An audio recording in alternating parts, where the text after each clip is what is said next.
नमस्कार मंडळी. तर संशय संशय माणसाचा खूप मोठा शत्रू असतो. नकळतपणे जर एकदा तो आपल्या इथं घुसला ना, तर तो धड जगू देत नाही आणि धड मरू देत नाही. तर ही संशयी माणसं असतात ना, तर त्यांनी वेळेस नाही सावरलं तर त्याचं इतकं विध्वंसक स्वरूप होतं नंतर.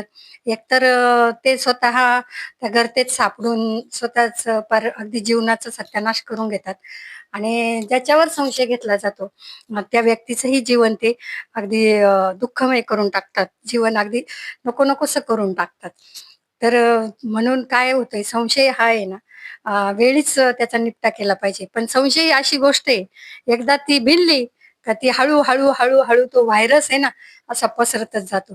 बरं हे संशय लोकं काय करतात, की त्यांना म्हणजे कशावरही संशय घेतात. चारित्र्य हा तर विषय मेन झालाच. चारित्र्यावर संशय घेणारे तर मी म्हणते शंडच असतात.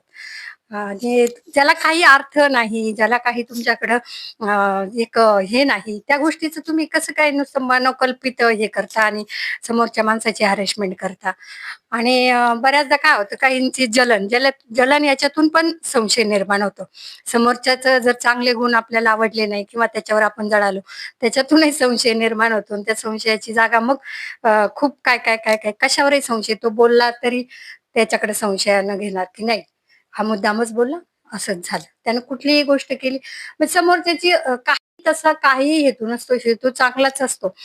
पण जो संशयी माणूस असतो ना, तो नेहमी त्या गोष्टीकडे संशयानंच बघणार. आणि आता ह्या अशा संशयी लोकांचं करायचं काय? तर मग काय होतं हळू-हळू आहे ना, यांच्यावर काही विश्वास ठेवणारे पण असतात. ते विश्वास कोण ठेवतात माहिती का? त्यांच्या मताशी सहमत त्यांनाही माहिती असतं, की हा चुकीचा आहे किंवा हे खोटं आहे. पण ते त्याच्याकडून जर काही फायदा होणार असेल, तर तेही त्या संशयी माणसाला खतपाणी घालतात.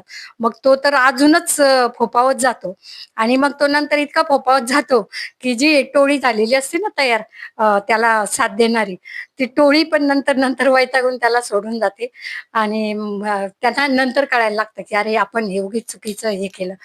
कारण संशय हा फक्त एका माणसाला घेऊन नाही उद्ध्वस्त होत हो.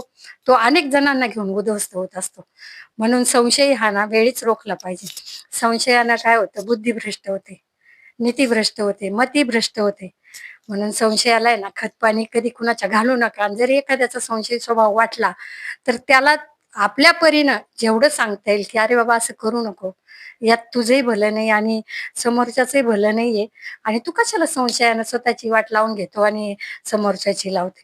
बरं हे संशयी लोकं इतके विचित्र असतात ना, इतके मनोकल्पित यांचे काय-काय असतं आणि